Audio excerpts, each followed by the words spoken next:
Filippense oordenkingsreeks saam met my Rinus van Sandwyk van Sion Gemeente in Parys. Vanmôre die beurt van Filippense 3 vers 1 en 2.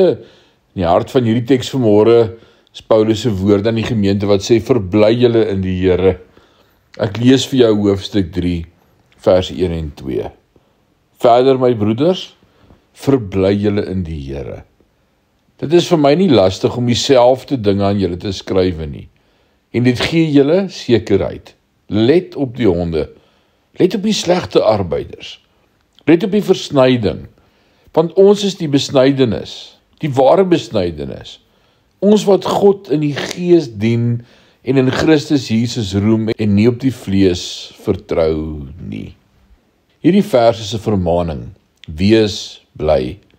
Nie oor jou omstandighede of probleme nie, maar in die Here. Jy het nodig om dit oor en oor te hoor. Wees bly in die Here, skryf Paulus. Die Jode het na die heidene verwys as sonde.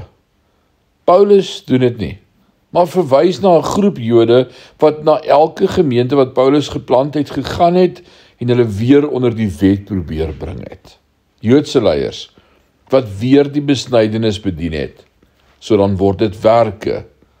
Ek wil vanmôre vir jou sê wat ek baie sê by woordskool: Jesus plus enige iets is gelyk aan niks.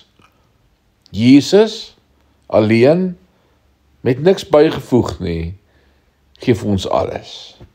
Dis nie werke nie. Paulus sê, pas op vir die werke van die vlees. En dit is die ware besnydenis. Dit is nie in my of jou werke nie, maar in hom.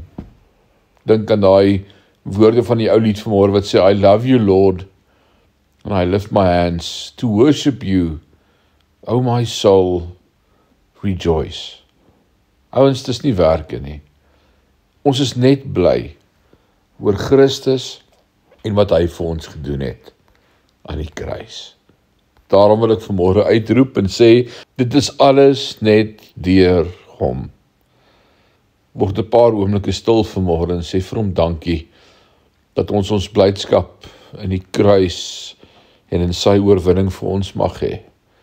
Nie op grond van ons werke nie, maar dit wat hy vir ons gedoen het.